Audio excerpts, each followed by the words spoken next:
여러분, 중국이 우리 연구원을 30억에 매수하고 자필로 기술을 적어갔음에도 지금 밤잠을 설치며 공포에 떨고 있다는 사실 알고 계십니까? 삼성전자가 단 1조 원으로 쌓아 올린 기술 만리장성. 그 핵심에는 한 대에 5천억 원이 넘는 인간이 만든 가장 복잡한 기계가 있습니다. 중국이 70%를 버리며 노가다로 따라올 때 한국은 어떻게 원자 단위로 격차를 벌렸는지 지금 바로 공개합니다. 안녕하세요. 저는 2024년까지 중국 창신 메모리 테크놀로지, 그러니까 CXMT의 기술 고문으로 일했던 천웨이린이라고 합니다. 47살 대만 타이베이 출신이죠. 지금부터 제가 들려드릴 이야기는 제 인생을 완전히 뒤바꿔 놓은 한국이라는 나라에 대한 고백입니다. 그날 밤을 아직도 생생하게 기억합니다. 상하이 푸동지구 CXMT 본사 52층 회의실이었죠. 창밖으로 황푸강의 야경이 보석처럼 반짝였지만 제 눈은 오직 테이블 위에 놓인 서류 뭉치에만 꽂혀 있었습니다. 류젠궈 부사장이 의미심장한 미소를 지으며 제게 말했어요. 천고문, 드디어 한국을 넘어설 열쇠를 손에 넣었다고요. 저는 그 말을 의심하지 않았습니다. 아니, 의심할 이유가 없었죠. 이미 저희는 불과 10년 만에 디램 시장 세계 4위까지 치고 올라왔으니까요. 삼성전자가 월 65만 장, 하이닉스가 54만 장을 생산할 때 저희도 28만 장까지 따라붙었습니다. LCD도 그랬고 배터리도 그랬잖아요. 반도체라고 다를 게 뭐가 있겠습니까? 류젠꺼 부사장이 서류를 펼쳐 보였을 때 저는 심장이 멎는 줄 알았습니다. 삼성전자 디램 공정 600단계가 빼곡하게 적힌 자필 노트였거든요. 한국 기술자를 30억 원에 매수했다고 했죠. 저 사람들 종이에다 직접 손으로 적어서 빼왔다더군요. 디지털 보안을 피하려고요. 그 순간 저는 승리를 확신했습니다. TSMC에서 20년을 일하고도 부사장 자리 하나 못 받아서 중국으로 건너온 제가 드디어 역사를 쓰게 되는구나 싶었죠. 한국이요? 저희가 10년 걸릴 걸 3년에 따라잡았는데 삼성 정도는 1년이면 충분합니다. 저는 당당하게 그렇게 말했어요. 그런데 이상한 게 하나 있었습니다. 서류 마지막 페이지에 제가 처음 보는 단어가 적혀 있었거든요. High-NA EUV.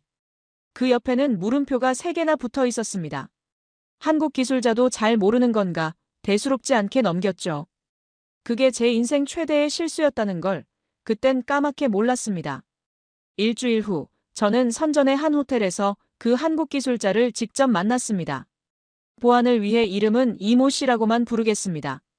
40대 중반 삼성전자 반도체 연구소에서 15년을 일한 베테랑이었죠.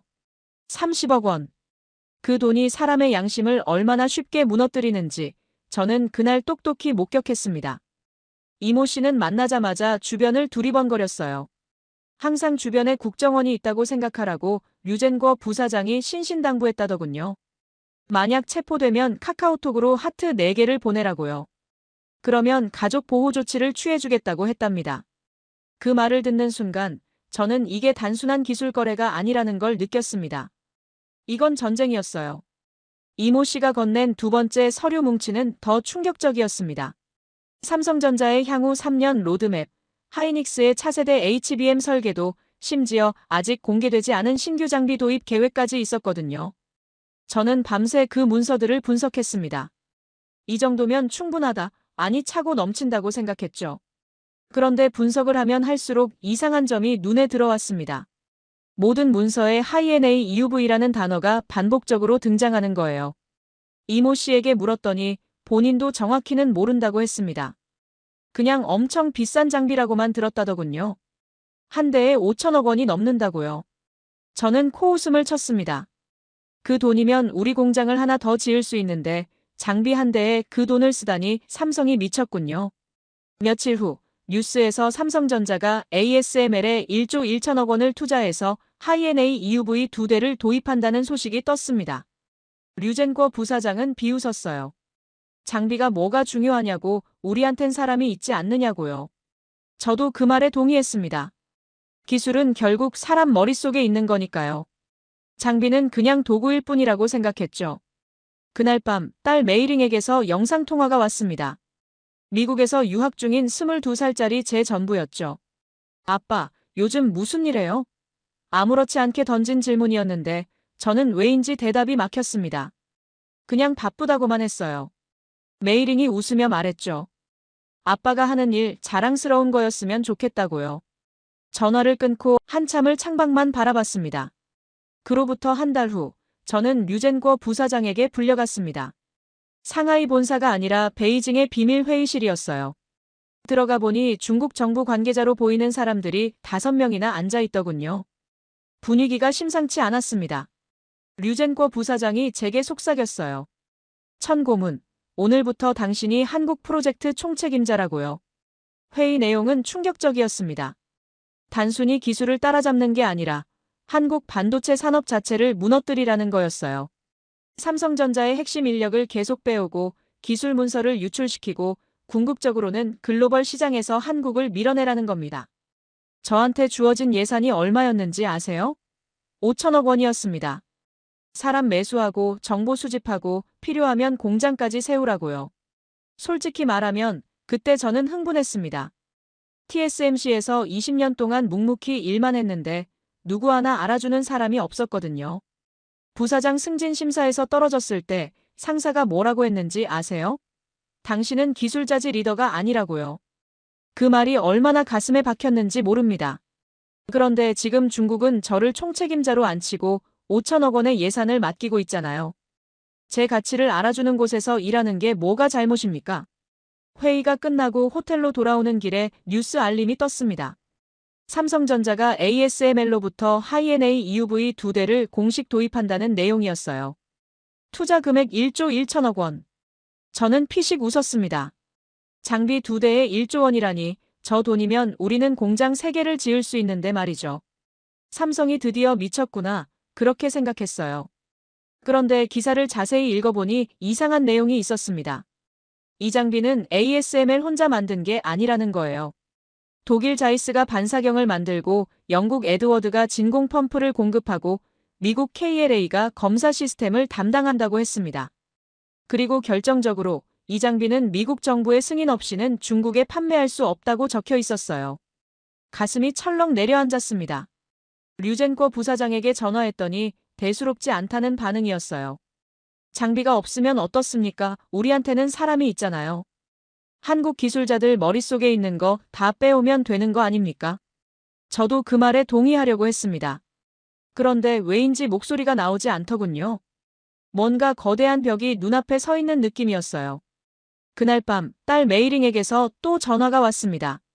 아빠, 나 이번 학기에 반도체 공학 수업 들어요. 교수님이 ASML 장비에 대해 설명해 주셨는데 진짜 대단하더라고요. 한 대 만드는데 협력업체가 5,000개가 넘는데요. 저는 그냥 그래 하고 대충 넘겼습니다. 그런데 메이링이 갑자기 물었어요. 아빠, 그 장비 중국에서도 살 수 있어요? 저는 대답하지 못했습니다. 잠깐 바쁘다고 나중에 얘기하자고 전화를 끊었어요. 창밖을 바라보니 베이징의 밤하늘은 스모그에 가려 별 하나 보이지 않더군요. 서울 하늘은 어떨까? 갑자기 그런 생각이 들었습니다. 그리고 다음 날 류젠궈 부사장이 저를 다시 불렀어요. 천고문, 한국으로 출장 가야겠습니다. 삼성 공장 근처에서 정보 좀 더 캐오세요. 제 인생의 방향이 완전히 바뀌는 순간이었습니다. 인천공항에 내렸을 때 저는 묘한 긴장감을 느꼈습니다. 표면적으로는 국제 반도체 학술 교류 프로그램 참가자였지만 진짜 목적은 따로 있었으니까요. 류젠궈 부사장이 신신당부했어요. 삼성 연구원들 접촉해서 분위기 파악하고 가능하면 새로운 내부자를 물색하라고요. 특히 하이엔A EUV 관련 정보가 있으면 뭐든 가져오라고 했습니다. 화성시에 도착했을 때 저는 입이 떡 벌어졌습니다. 삼성전자 반도체 단지의 규모가 상상을 초월했거든요. CXMT 공장도 크다고 생각했는데 여긴 차원이 달랐어요. 끝이 보이지 않는 클린룸 건물들, 쉴 새 없이 드나드는 물류 트럭들, 그리고 수천 명의 연구원들. 이게 한국의 진짜 힘이구나. 처음으로 그런 생각이 들었습니다. 학술 교류 행사장에서 저는 의도적으로 삼성 연구원들에게 접근했습니다. 명함을 교환하고 가벼운 대화를 나누면서 분위기를 살폈죠. 그런데 이상하게 다들 경계하는 눈치였어요. 제가 CXMT 출신이라는 걸 알자마자 대화가 짧아지더군요. 당연한 거였죠. 이미 기술 유출 사건이 여러 번 터졌으니까요. 그때 한 사람이 제게 다가왔습니다. 40대 초반 수수한 차림에 날카로운 눈빛을 가진 남자였어요. 명함을 보니 박준혁 삼성전자 반도체 연구소 수석 연구원이라고 적혀 있었습니다.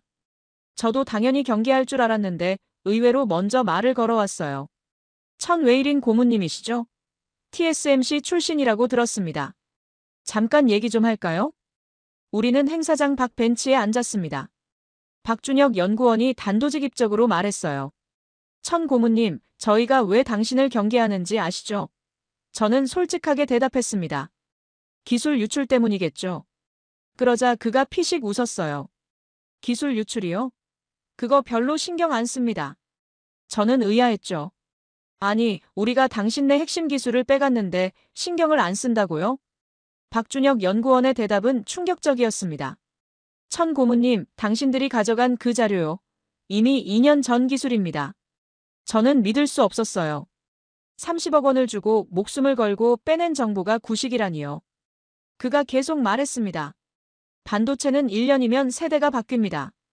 당신들이 그 자료 분석하는 동안 우리는 이미 2세대를 앞서갔어요. 저는 반박하려고 했습니다. 그래도 기본 원리는 같지 않습니까? 공정 노하우를 알면 따라잡을 수 있지 않나요? 박준혁 연구원이 고개를 저었어요. 천 고문님, 반도체는 장비가 아니라 생태계입니다. 당신들이 훔쳐간 건 종이 위의 글자예요. 그런데 진짜 중요한 건 그 글자를 현실로 만드는 수천 명의 엔지니어들, 수십 년간 축적된 노하우, 그리고 전 세계 5,000개 협력사와의 네트워크입니다. 그걸 어떻게 훔칩니까? 저는 아무 말도 할 수 없었습니다. 그가 마지막으로 한마디를 덧붙였어요. 천 고문님, 하이엔A EUV 아시죠? 그 장비 한 대에 들어가는 부품이 10만 개가 넘습니다. 나노미터 단위로 정밀하게 맞물려야 작동해요. 이걸 만드는데 유럽, 미국, 일본의 핵심 기업들이 수십 년간 협력해왔습니다. 중국이 이걸 복제할 수 있다고 생각하세요? 호텔로 돌아오는 길, 저는 다리에 힘이 풀렸습니다. 택시 창밖으로 화성 공장의 불빛이 보였어요. 밤 11시가 넘었는데도 환하게 빛나고 있더군요. 저 안에서 수천 명이 지금도 일하고 있겠구나. 그 순간 제가 지금까지 얼마나 한국을 얕봤는지 처음으로 깨달았습니다. 그날 밤 저는 호텔방에서 한숨도 자지 못했습니다. 박준혁 연구원의 말이 머릿속을 맴돌았어요. 당신들이 훔쳐간 건 종이 위의 글자다. 진짜 중요한 건 그걸 현실로 만드는 사람들이다. 창밖을 바라보니 서울의 밤하늘에는 별이 보였습니다. 베이징과는 달랐죠. 그 맑은 하늘을 보면서 저는 오래전 기억으로 빠져들었습니다. TSMC에 처음 입사한 게 25살 때였어요. 타이베이 공대 전자공학과를 수석으로 졸업하고 꿈에 그리던 세계 최고의 파운드리에 들어갔죠. 처음 클린룸에 발을 디딘 순간을 아직도 기억합니다. 하얀 방진복을 입고 마이크로미터 단위의 정밀 작업을 배우면서 저는 이게 내 천직이라고 확신했어요. 20년 동안 정말 열심히 일했습니다. 새벽 5시에 출근해서 밤 12시에 퇴근하는 날이 허다했죠. 주말도 반납했어요. 그 덕분에 35살에 수석 엔지니어가 됐고 40살에는 공정 개발팀장까지 올라갔습니다. 회사에서 제 별명이 뭐였는지 아세요? 원자 단위 1000이었어요. 0.1 나노미터의 오차도 용납하지 않는다고 해서 붙은 별명이었죠. 그런데 43살 때 인생 최대의 좌절이 찾아왔습니다. 부사장 승진 심사에서 탈락한 거예요. 저보다 실적이 낮은 사람이 올라갔습니다. 이유를 물었더니 인사팀장이 이렇게 말하더군요. 천 팀장은 기술은 최고입니다. 하지만 리더십이 부족해요. 조직을 이끄는 건 기술만으로 되는 게 아닙니다. 그 말이 얼마나 치욕스러웠는지 모릅니다. 저는 20년 동안 이 회사를 위해 모든 걸 바쳤어요. 가족도 건강도 젊음도 전부 바쳤단 말입니다. 그런데 리더십이 부족하다고요? 저는 일주일 동안 출근하지 않았습니다. 그때 중국에서 연락이 왔어요. CXMT의 류젠거라는 사람이었죠. 제안은 파격적이었습니다.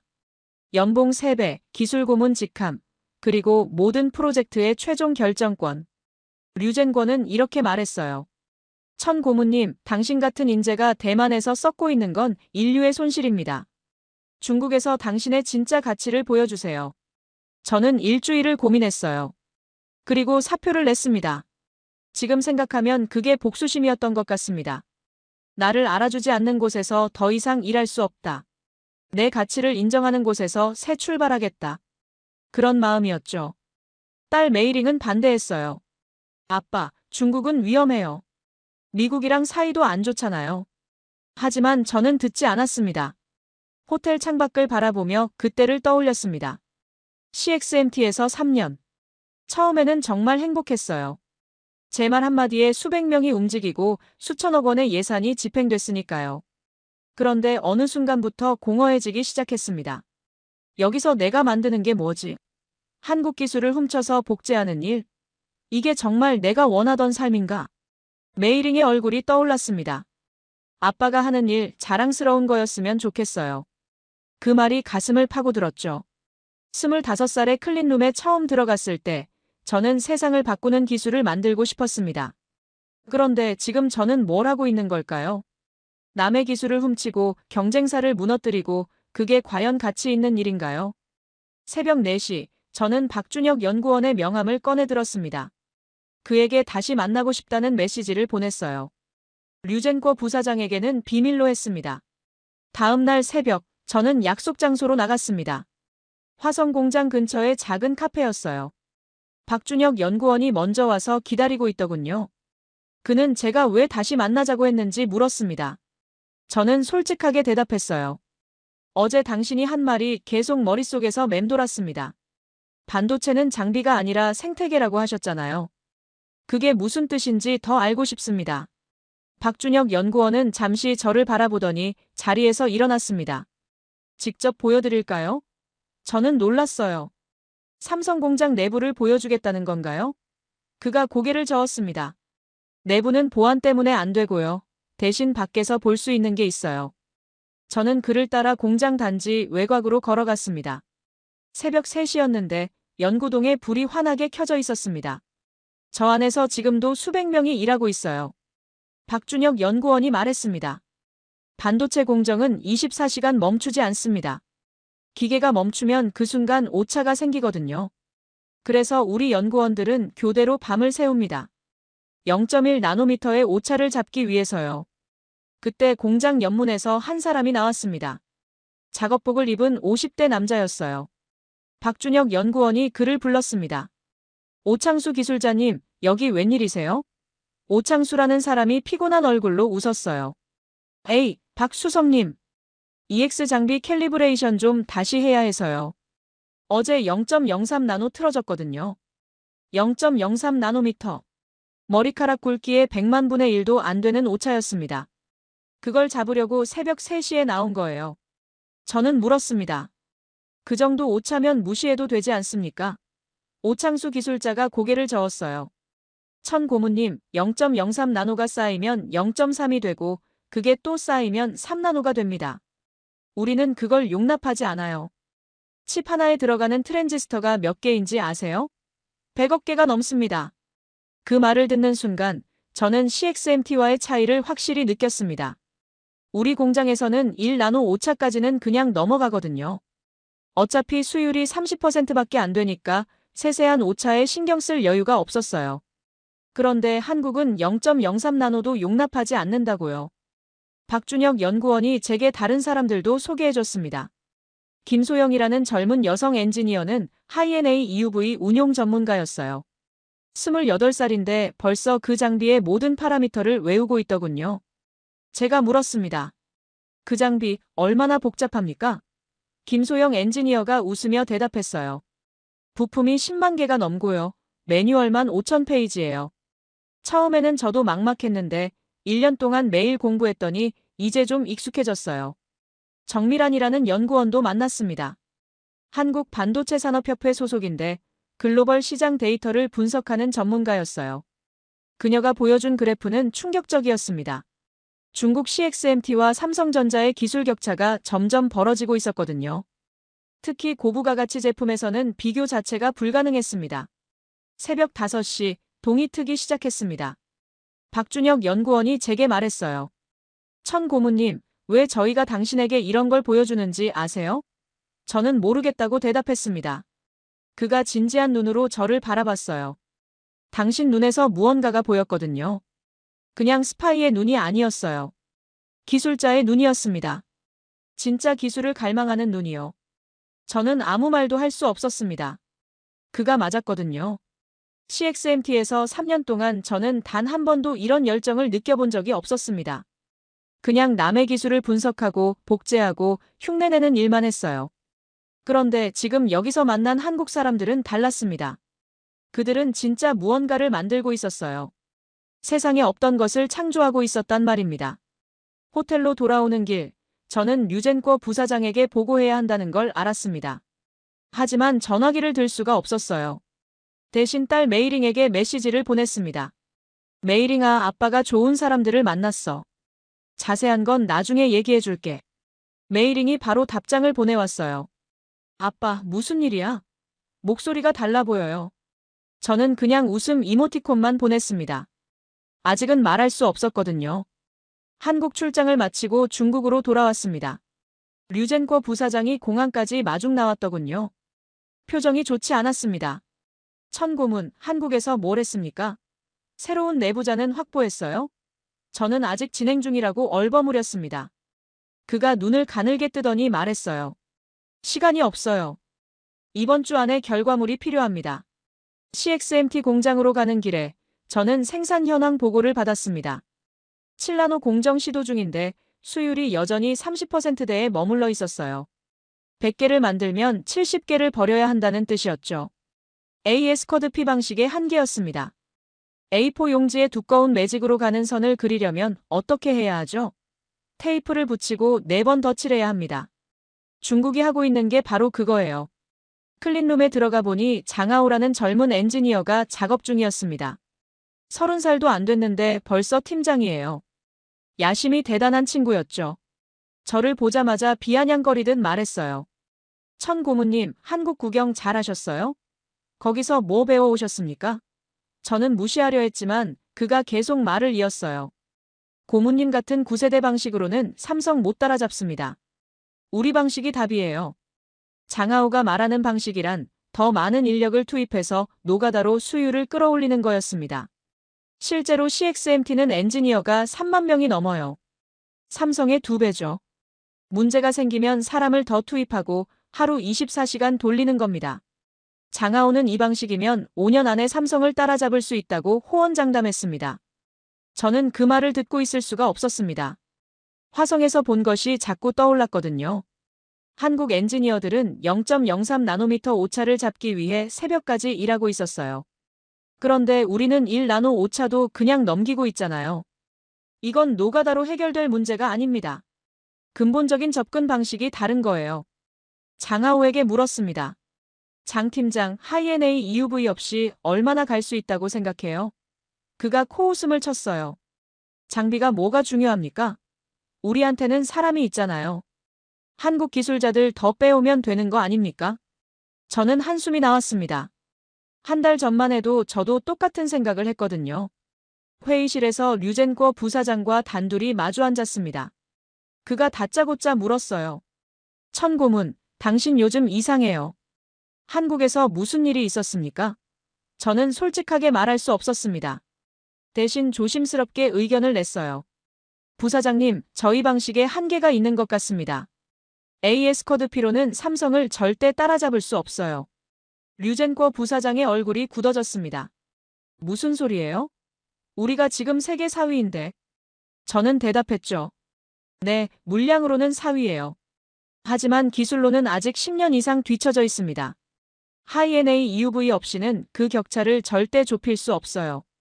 그 순간 류젠코 부사장이 테이블을 쳤습니다. 천고문, 당신 지금 항복하자는 거예요?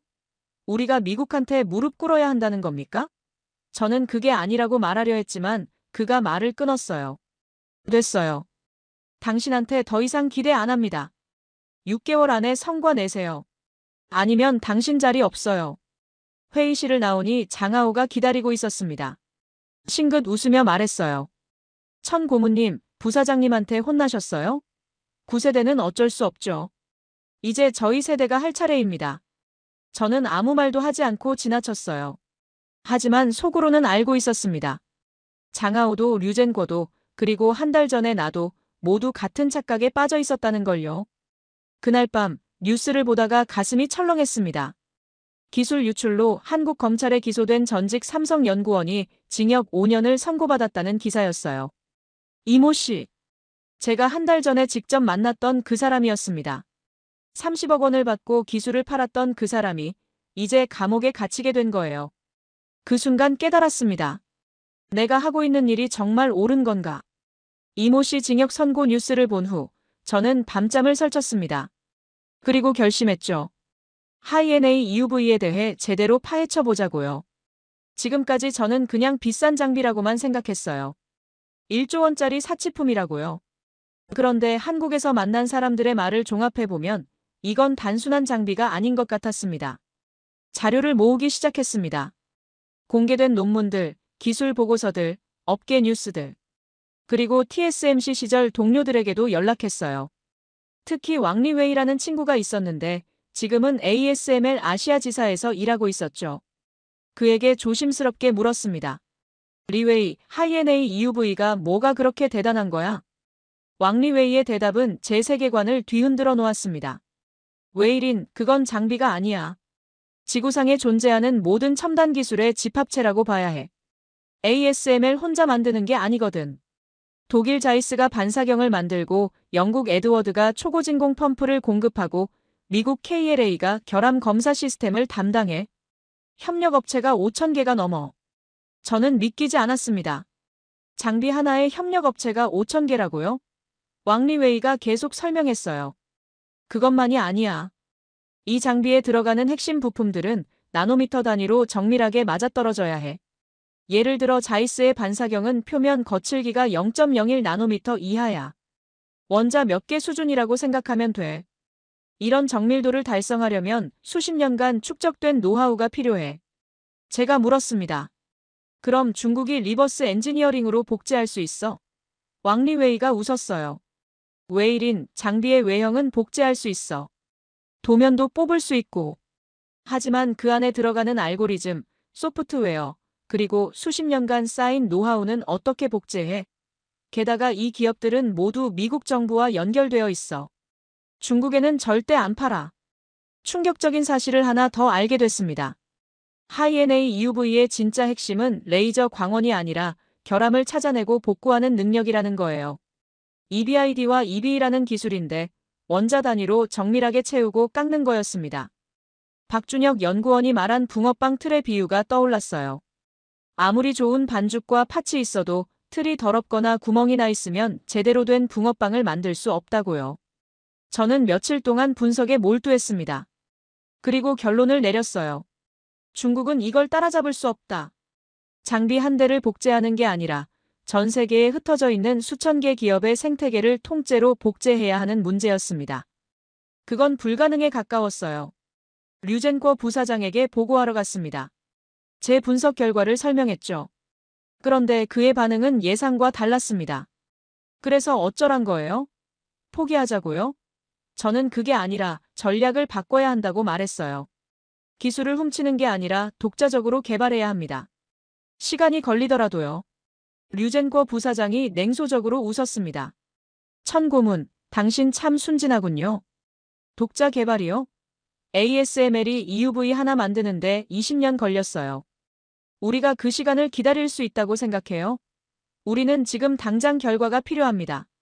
그가 새로운 임무를 지시했습니다. 삼성전자 연구원 중에 하이엔A EUV 운용 담당자가 있을 거야.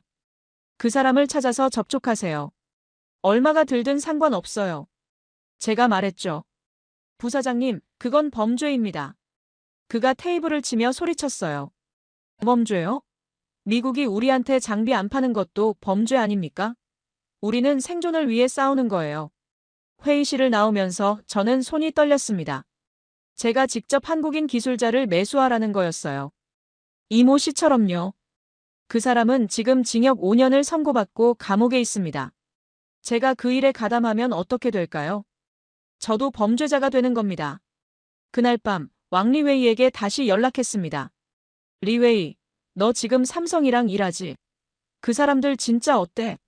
잠시 침묵이 흐르더니 그가 대답했어요. 웨이린, 한국은 내가 생각하는 그런 나라가 아니야. 그들은 진심으로 기술을 사랑해. 새벽 3시에 0.03 나노 오차를 잡으려고 나오는 사람들이야. 너도 한때 그랬잖아. 원자 단위 1000이라고 불렸던 거 기억 안 나? 그 말이 가슴에 깊이 박혔습니다.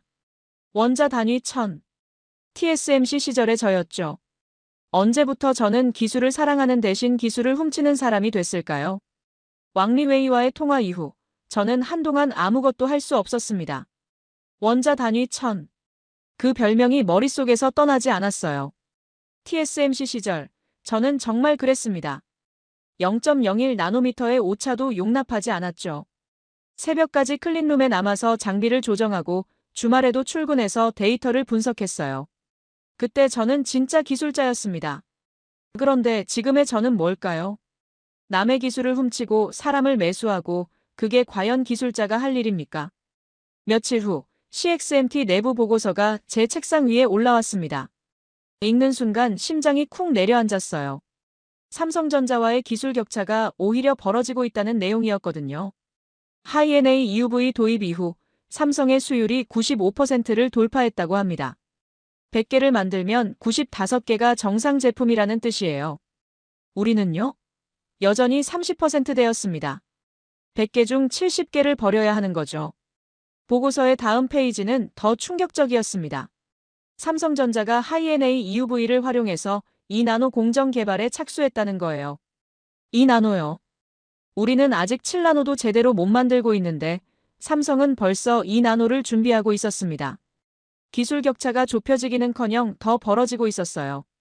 우리가 한 발 전진하면 그들은 두 발을 뛰어가는 형국이었죠. 류젠코 부사장에게 보고하러 갔더니 장하오가 먼저 와 있었습니다. 그가 저를 보자마자 비아냥거렸어요. 아, 천 고문님.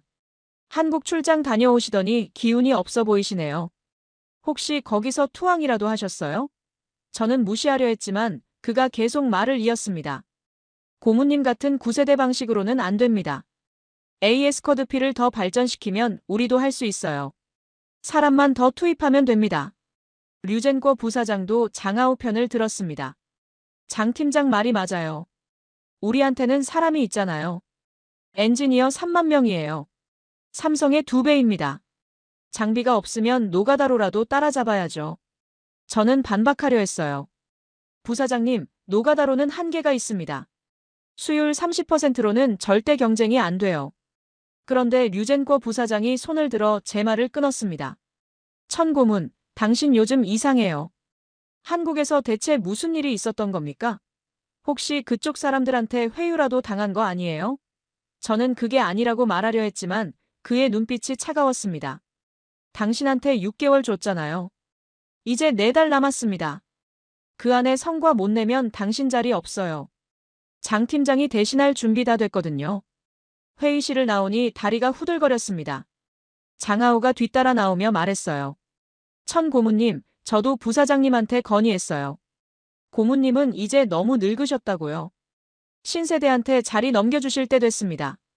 저는 아무 대꾸도 하지 않았어요. 대꾸할 힘도 없었거든요. 사무실로 돌아와서 의자에 털썩 주저앉았습니다. 손이 떨렸어요. 그날 저녁 호텔방에서 뉴스를 보다가 또 한 번 충격을 받았습니다. 삼성전자 기술 유출 사건 속보.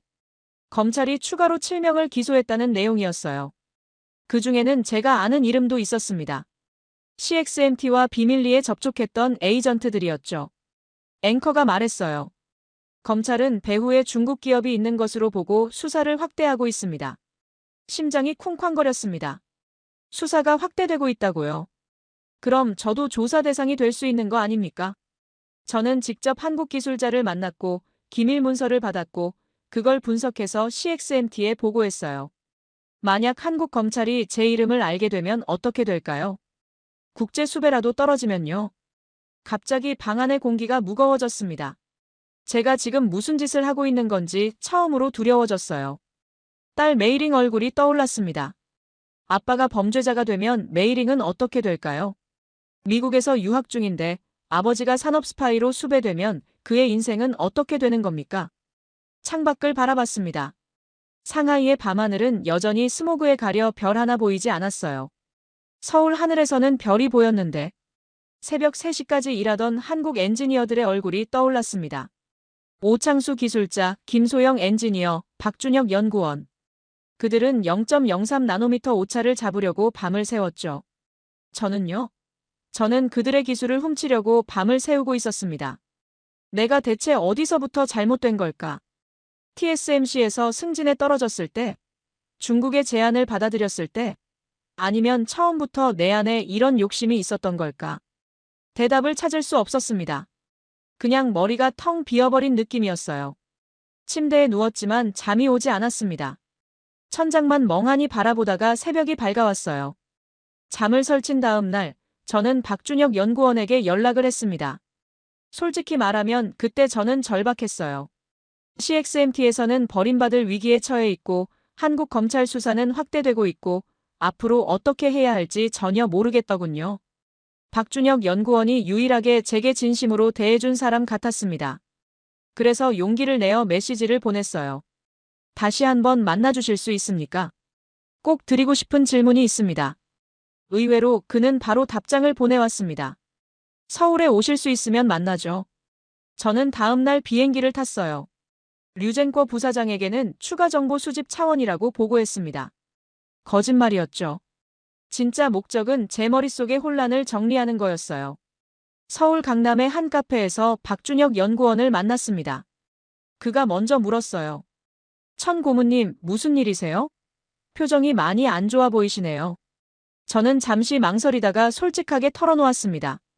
박 연구원님, 저는 지금 갈림길에 서 있습니다.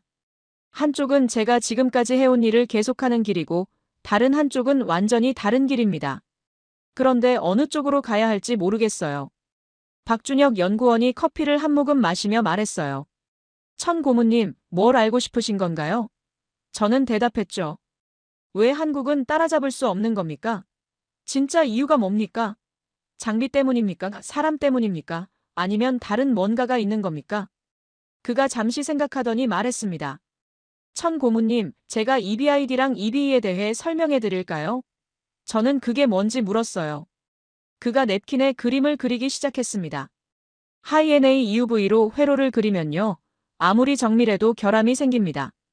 원자 몇 개가 변형되고 나노미터 단위로 패턴이 어긋나고 열로 인한 손상도 발생하죠.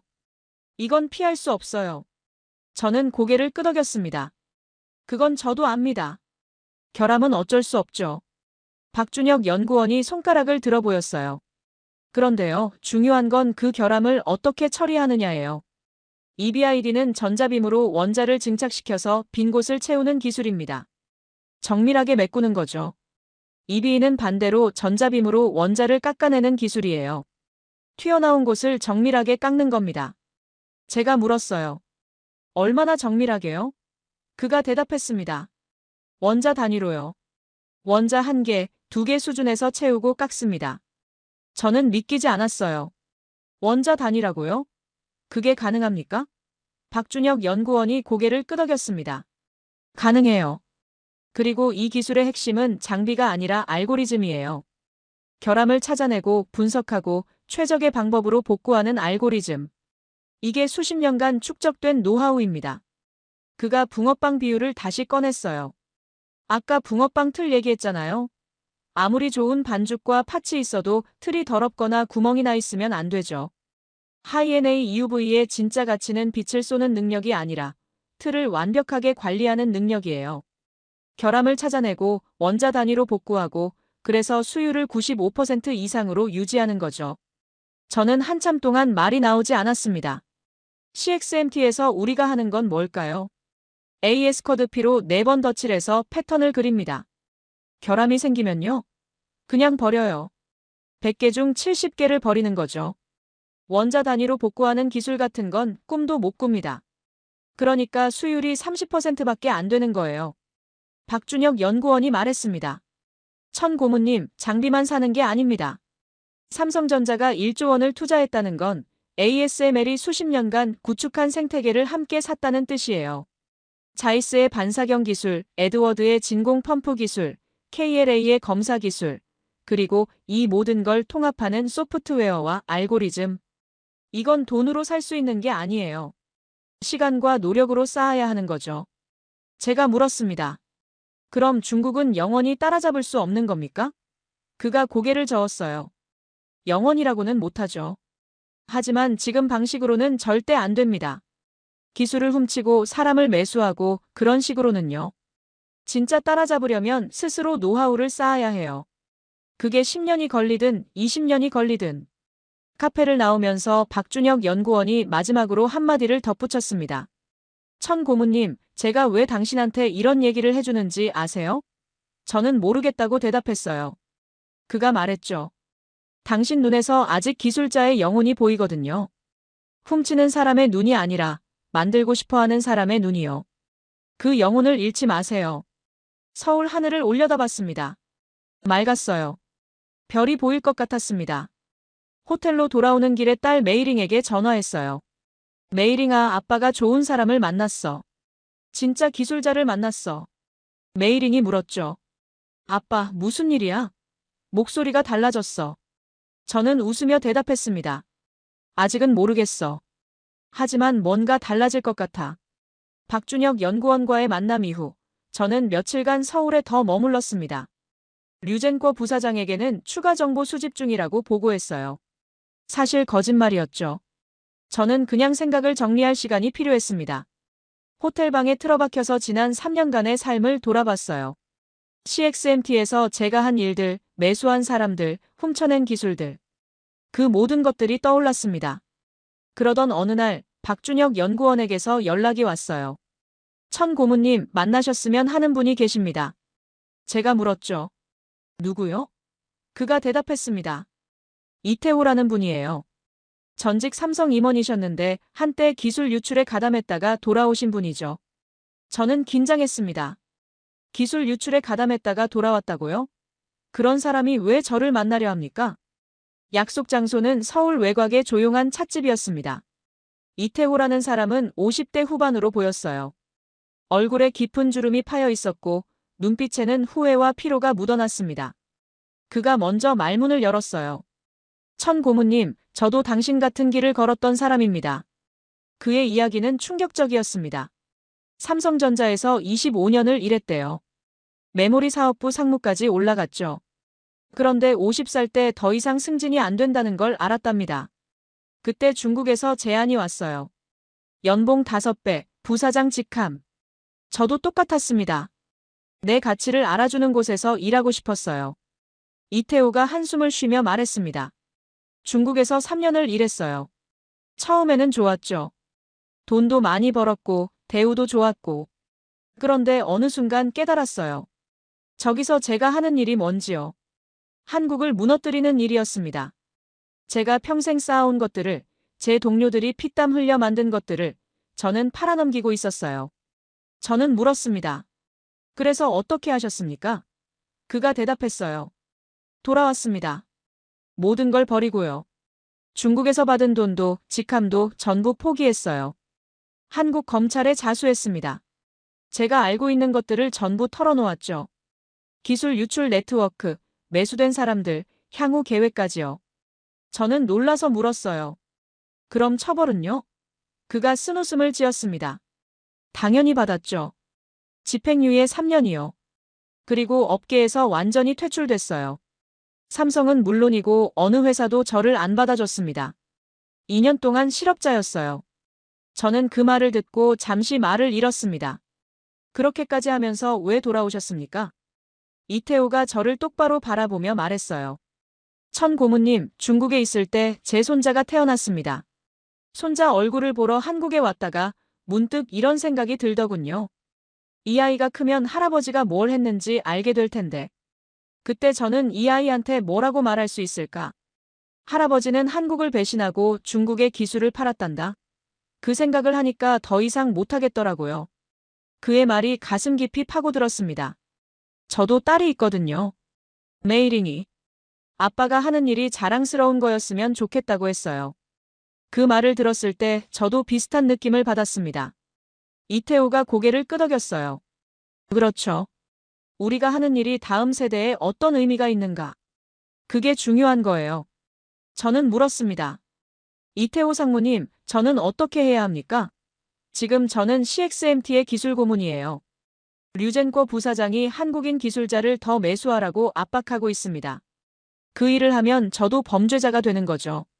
안 하면 제 자리가 없어지고요. 어느 쪽으로 가든 막다른 골목 같습니다. 이태우가 차를 한 모금 마시며 말했어요. 천 고문님, 제가 확실하게 말씀드릴 수 있는 건 하나예요. 기술은 훔칠 수 있습니다. 하지만 장인 정신은 훔칠 수 없어요. 그리고 사람은 변할 수 있습니다. 저도 변했거든요. 당신도 변할 수 있어요. 아직 늦지 않았습니다. 그가 마지막으로 덧붙였어요. 저한테는 돌아올 수 있는 길이 있었습니다. 당신한테도 있을 거예요. 다만 그 길을 선택하려면 용기가 필요합니다.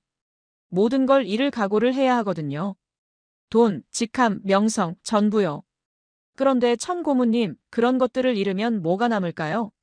진짜 자기 자신이 남습니다. 그게 제일 중요한 거 아닐까요? 찻집을 나오면서 저는 이태호의 손을 꼭 잡았습니다. 감사합니다. 많은 생각을 하게 해주셨어요. 그가 말했죠. 천 고문님, 결정은 당신이 하는 겁니다. 저는 그냥 제 경험을 나눴을 뿐이에요. 어떤 결정을 하시든 후회 없는 선택하시길 바랍니다. 서울 하늘 아래 서서 한참을 생각했습니다. 후회 없는 선택. 그게 뭘까요? 아직은 답이 보이지 않았지만 뭔가 마음속에서 움직이는 게 느껴졌어요. 이태호와의 만남 후 이틀이 지났습니다. 저는 여전히 서울에 머물고 있었어요. 류젠코 부사장에게서 독촉 전화가 계속 왔습니다. 천 고문, 대체 뭘 하고 있는 겁니까? 새로운 내부자는 확보했어요? 저는 적당히 얼버무렸어요. 진행 중입니다. 좀 더 시간이 필요해요. 그가 목소리를 높였습니다. 시간이요? 당신한테 남은 시간 별로 없어요. 한 달 안에 결과물 없으면 당신 정리합니다. 전화를 끊고 창밖을 바라봤습니다. 서울의 하늘은 오늘도 맑았어요. 저는 결정을 내려야 했습니다. 류젠코 부사장의 지시대로 한국인 기술자를 매수할 것인가, 아니면 완전히 다른 길을 갈 것인가. 두 갈래 길이 눈앞에 놓여 있었죠. 솔직히 말하면 첫 번째 길은 쉬웠습니다. 김소영 엔지니어나 다른 삼성 연구원에게 접근해서 돈을 제안하면 됐어요. 30억 원. 그 돈에 넘어가는 사람이 분명 있을 겁니다. 이모 씨도 그랬으니까요. 그렇게 하면 제 자리는 유지되고 류젠거 부사장도 만족하겠죠. 하지만 그 길 끝에는 뭐가 있을까요? 이모 씨처럼 감옥일까요? 아니면 평생 양심의 가책을 안고 사는 삶일까요? 두 번째 길은 훨씬 험난했습니다. 모든 걸 포기하고 돌아서는 거였어요. CXMT를 떠나고 중국과의 인연을 끊고 어쩌면 한국에 협조해서 기술 유출 네트워크를 밝히는 것까지요. 이태호처럼요. 그렇게 하면 저는 모든 걸 잃게 됩니다. 돈, 직함, 명성, 중국에서의 삶 전부요. 대신 뭘 얻죠? 딸한테 부끄럽지 않은 아버지가 되는 것? 그게 과연 그만한 가치가 있을까요? 그날 밤 딸 메이링에게서 전화가 왔습니다. 아빠, 나 오늘 MIT 합격 통지서 받았어. 저는 기뻐서 소리를 질렀어요. 진짜? 메이링아, 축하해. 아빠가 정말 자랑스럽다. 메이링이 웃으며 말했죠. 아빠 덕분이야. 아빠가 열심히 일해서 학비 내줬잖아. 그런데 아빠 나 부탁이 하나 있어. 저는 물었습니다. 뭔데? 메이링이 잠시 망설이더니 말했어요. 아빠, 나 졸업하면 반도체 쪽으로 가고 싶어. 아빠처럼 기술자가 되고 싶거든. 근데 있잖아. 그때 아빠가 자랑스러운 기술자였으면 좋겠어. 내가 사람들한테 우리 아빠 뭐 하시는 분이에요 하면 아빠는 세상을 바꾸는 기술을 만드는 분이에요 하고 말할 수 있게. 그 말을 듣는 순간 가슴이 뜨거워졌습니다. 메이링은 아무것도 몰라요. 제가 지금 무슨 일을 하고 있는지, 어떤 갈림길에 서 있는지 전혀 모르죠. 하지만 그 순수한 기대가 저를 찔렀습니다. 아빠가 자랑스러운 기술자였으면 좋겠어. 저는 지금 자랑스러운 기술자입니까? 아니잖아요. 저는 남의 기술을 훔치는 사람이에요. 도둑이죠. 전화를 끊고 한참을 울었습니다. 47살 먹은 남자가 호텔방에서 혼자 울었어요. 창피하다는 생각은 들지 않았습니다. 그냥 눈물이 멈추지 않았어요. TSMC에 처음 입사했을 때 저는 세상을 바꾸고 싶었습니다. 진짜 기술을 만들고 싶었어요. 언제부터 저는 이렇게 됐을까요? 돈과 명예에 눈이 멀어서 기술자의 영혼을 팔아버린 걸까요? 새벽 4시 저는 결심했습니다. 더 이상 도둑질하며 살지 않겠다고요. 메이링한테 부끄럽지 않은 아버지가 되겠다고요. 설령 모든 걸 잃더라도 제 영혼만큼은 지키겠다고요. 손이 떨렸지만 박준혁 연구원에게 메시지를 보냈습니다. 박 연구원님, 드릴 말씀이 있습니다. 제가 알고 있는 것들을 전부 말씀드리겠습니다. 새벽 5시 답장이 왔어요. 천 고문님, 내일 만납시다. 장소는 제가 알려드릴게요. 그리고 한 줄이 더 있었습니다. 용기 있는 결정을 하셨군요. 침대에 누웠지만 잠이 오지 않았습니다. 내일이면 저는 완전히 다른 사람이 됩니다. CXMT의 기술 고문에서 배신자로, 아니 어쩌면 제보자로요. 류젠거 부사장은 저를 죽이려 할지도 몰라요. 중국 정부도 저를 쫓겠죠. 하지만 이상하게 두렵지 않았습니다. 오히려 마음이 가벼웠어요. 3년 만에 처음으로요. 창밖이 서서히 밝아왔습니다. 서울의 새벽이었어요. 새로운 시작이었습니다. 다음 날 아침, 저는 박준혁 연구원이 알려준 장소로 향했습니다. 서울 외곽의 한 연구소였어요. 건물 앞에 도착하니 박준혁 연구원이 먼저 와서 기다리고 있었습니다. 그의 얼굴에는 긴장과 기대가 동시에 서려 있었어요. 천 고문님, 정말 오셨군요. 저는 고개를 끄덕였습니다. 약속했잖아요.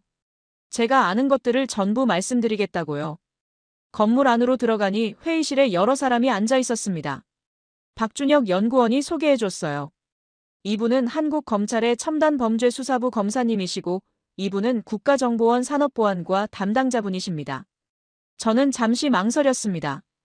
검찰과 국정원이라니. 이 자리에 앉는 순간 저는 정말로 돌아올 수 없는 다리를 건너는 거였어요. 검사가 먼저 말문을 열었습니다. 천웨이린 고문님, 오늘 이 자리에 오시기까지 많은 고민을 하셨을 겁니다. 저희는 고문님의 용기에 감사드립니다. 다만 시작하기 전에 한 가지 말씀드리고 싶은 게 있어요. 고문님이 오늘 하시는 말씀은 녹음되고 기록됩니다. 그리고 이 정보를 바탕으로 수사가 진행될 겁니다. 괜찮으시겠습니까? 저는 잠시 눈을 감았습니다. 메이링의 얼굴이 떠올랐어요. 아빠가 자랑스러운 기술자였으면 좋겠어. 그 말이 가슴속에서 울렸습니다. 눈을 뜨고 대답했죠. 네, 괜찮습니다. 시작하겠습니다. 3시간 동안 저는 제가 알고 있는 모든 것을 털어놓았습니다. CXMT의 기술 유출 네트워크, 류젠거 부사장이 이끄는 매수 조직, 지금까지 접촉한 한국인 기술자들의 명단, 그들에게 지급된 금액, 유출된 기술 문서의 목록까지요. 말하면서 손이 떨렸습니다. 이건 제가 3년 동안 참여했던 일들이었거든요. 제 손에도 피가 묻어 있었어요. 검사가 질문했습니다. 천 고문님, 향후 계획도 알고 계십니까? CXMT가 다음에 노리는 타깃이 누구인지요? 저는 대답했어요. 네, 알고 있습니다. 류젠거 부사장이 최근에 지시한 건 하이엔에이 EUV 운용 담당자를 매수하라는 거였어요. 김소영 엔지니어가 타깃으로 지목됐습니다. 저한테 그 일을 맡기려고 했죠. 회의실에 무거운 침묵이 흘렀습니다. 국정원 담당자가 물었어요. 김소영 엔지니어요? 삼성전자 하이엔에이 EUV 운용 전문가 말씀이시죠? 저는 고개를 끄덕였습니다. 그녀가 가진 정보는 엄청난 가치가 있어요. 장비 운용 파라미터, 수율, 최적화, 노하우, 결함 복구 알고리즘까지. CXMT는 그걸 손에 넣으려고 했습니다. 박준혁 연구원이 한숨을 쉬었어요. 소영이가 타깃이었군요.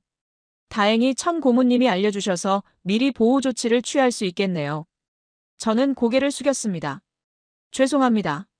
제가 그 일을 거부하지 않았다면 김소영 엔지니어도 이모 씨처럼 됐을 겁니다. 박준혁 연구원이 제 어깨를 가볍게 두드렸어요. 거부하셨잖아요. 그게 중요한 겁니다. 회의가 끝나갈 무렵 검사가 말했습니다. 천 고문님, 오늘 해주신 증언은 한국 반도체 산업을 보호하는 데 큰 도움이 될 겁니다. 다만 고문님의 안전이 걱정됩니다. CXMT나 중국 정부가 이 사실을 알게 되면 보복할 가능성이 있어요. 저는 그 점을 이미 각오하고 있었습니다. 알고 있습니다. 하지만 더 이상 도망치고 싶지 않아요. 회의실을 나오니 해가 지고 있었습니다. 박준혁 연구원이 제 옆에 섰어요. 천 고문님, 오늘 정말 대단한 결정을 하셨습니다. 제가 아까 왜 소영이 얘기를 들었을 때 한숨을 쉬었는지 아세요? 저는 모르겠다고 대답했죠. 그가 말했어요. 소영이는 저한테 동생 같은 존재거든요. 신입 때부터 제가 가르쳤어요. 만약 그 애가 당했다면 저는 평생 죄책감에 시달렸을 겁니다. 저녁 하늘이 붉게 물들어 있었습니다. 서울의 노을은 참 아름다웠어요. 상하이에서는 스모그 때문에 이런 하늘을 본 적이 없거든요. 박준혁 연구원에게 물었습니다. 이제 어떻게 되는 겁니까? 그가 대답했어요. 검찰에서 수사를 시작할 겁니다. 고문님이 주신 정보를 바탕으로요. 그리고 고문님은 증인 보호 프로그램에 들어가시게 될 거예요. 당분간은 안전한 곳에 계셔야 합니다. 증인 보호 프로그램. 그 말을 들으니 실감이 났습니다. 저는 정말로 모든 걸 버린 거였어요. CXMT에서의 자리, 중국에서의 3년간 쌓아온 모든 것들. 하지만 이상하게 후회되지는 않았습니다. 오히려 가슴이 후련했어요. 딸 메이링에게 전화해서 말해주고 싶었습니다. 메이링아, 아빠가 드디어 자랑스러운 사람이 되려고 해. 하지만 아직은 때가 아니었어요. 증인 보호시설에 들어간 첫날 밤, 저는 한숨도 자지 못했습니다. 좁은 방에 누워 천장을 바라보며 수많은 생각이 스쳐 지나갔어요. 내가 정말 옳은 선택을 한 걸까? 류젠꼬 부사장이 이 사실을 알면 어떻게 나올까? 중국 정부는 어떤 보복을 할까? 불안감이 파도처럼 밀려왔습니다. 새벽 3시 핸드폰이 울렸습니다. 류젠꼬 부사장이었어요. 심장이 쿵쾅거렸지만 받지 않을 수 없었습니다. 아직 제가 어디에 있는지, 무슨 일을 했는지 그쪽에서 모를 테니까요.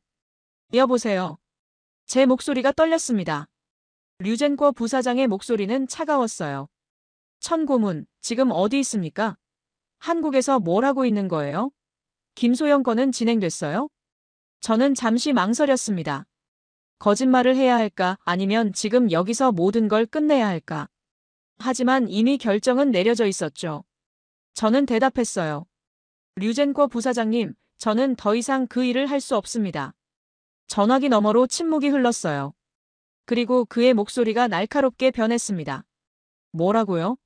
지금 무슨 소리를 하는 겁니까? 저는 담담하게 말했습니다.